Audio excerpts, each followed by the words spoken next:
At dawn, before the city truly wakes, a man stands naked on a wooden platform. His wrists bear the pale scars of old bindings. A placard hangs from his neck listing his age, his skills, his origin, and, most ominously, his vices. Buyers pass before him as they would before a mule or a cart, lifting his chin, prying open his mouth, pinching muscle, testing joints. He is silent, because silence is expected. In this moment, he is not a person.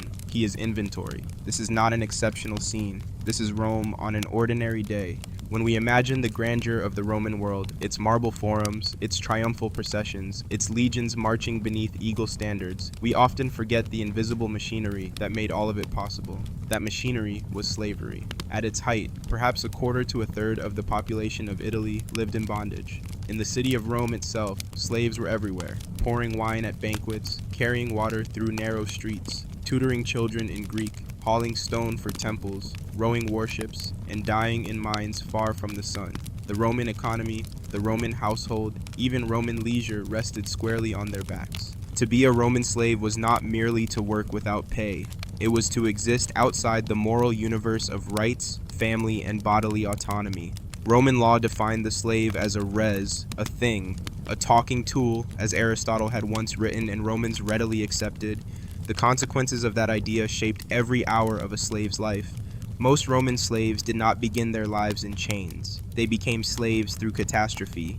War was the greatest supplier. Entire communities were swept into bondage when Roman armies conquered new territories. Men, women, children all marched away from their homes and scattered across the empire. A Gallic farmer might wake one morning under a thatched roof and fall asleep that night in a marching column bound for Italy. A Greek girl captured in Asia Minor might find herself sold 3 times before reaching a household in Rome, her language and memories stripped of value.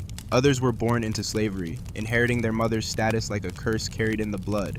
From their first breath, they belonged to someone else. Their names, if they were given names at all, were often chosen for convenience rather than affection. Felix, Fortunata, Onesimus, labels of usefulness or ironic hope.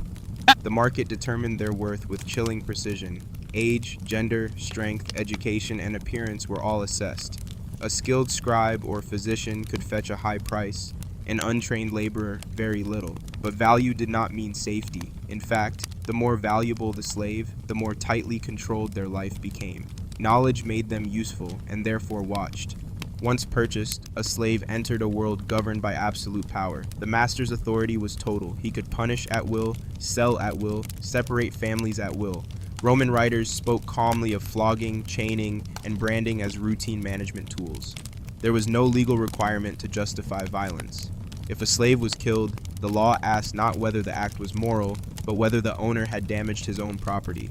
In elite households, the danger took subtler forms. Domestic slaves lived under constant surveillance. A dropped plate, a misunderstood command, a perceived insolence could bring brutal consequences. Some households employed specialized slaves whose sole task was to punish other slaves. Fear was institutionalized, delegated, normalized. Sexual vulnerability was universal.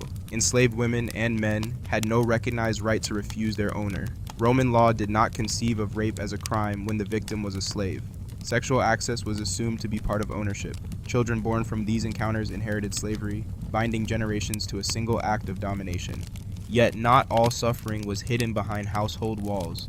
Beyond the city lay the mines, the quarries, and the great agricultural estates. Here, life expectancy could be measured in years, sometimes months. Mine slaves worked in darkness thick with dust, their bodies breaking under relentless labor. Chains were common, escape nearly impossible. Ancient authors described these places with grim resignation. Everyone knew, no one was surprised. Even the sea offered no mercy. Galley slaves, often criminals or war captives, were shackled to oars for hours on end, rowing to the beat of a drum. Discipline was enforced with the whip. Injury or illness meant death. A body that could not row was a body that could not live. And then there were the arenas. Not all gladiators were slaves, but many were. Trained to kill and die for public entertainment, they embodied Rome's casual intimacy with violence. Crowds roared as steel met flesh. The sand drank blood. Victory brought momentary fame. Defeat often brought execution. The crowd's pleasure mattered more than the fighter's life. The most famous rebel to rise from this world of spectacle was Spartacus, whose revolt terrified Rome precisely because it revealed how many enslaved people lived just beneath the surface of order, waiting for a fracture in control. Occasionally, Romans spoke of kindness, philosophers urged moderation, some masters prided themselves on humane treatment, but these gestures never challenged the system itself. Kindness was discretionary, revocable, and ultimately irrelevant. A benevolent master could be replaced by a cruel heir. A promise of freedom could vanish with a change of mood or fortune. Manumission did exist. Some slaves were freed, often after years of service. But freedom came with strings attached. Former slaves became clients, bound by obligation and gratitude to their former owners. Their social status remained marked. Their children might rise higher, but the stain of servitude lingered in memory and law. Most slaves never reached even this limited liberation. They lived and died nameless in records that cared only for owners and estates. Their voices survive only indirectly, in graffiti scratched on walls, in funerary inscriptions paid for by fellow slaves, in the anxious regulations passed by senators who feared them. The city itself reflected this anxiety. Rome was a place where enslaved people outnumbered free citizens in many neighborhoods. Laws forbade slaves from wearing clothing that might make them indistinguishable from the free, lest they recognize their own numbers. When a master was murdered, every slave in his household could be executed in collective punishment, guilty or not. Order was preserved through terror. And yet Rome depended on them utterly. The baths, the roads, the aqueducts, the villas, the feasts, all of it required coerced labor. The empire's wealth was built not only on conquest, but on the systematic denial of humanity to millions.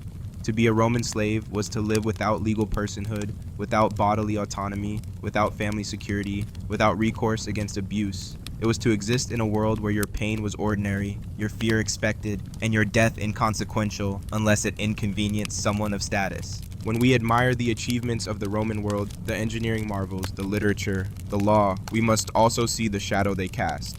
The stones of Rome were mortared with suffering.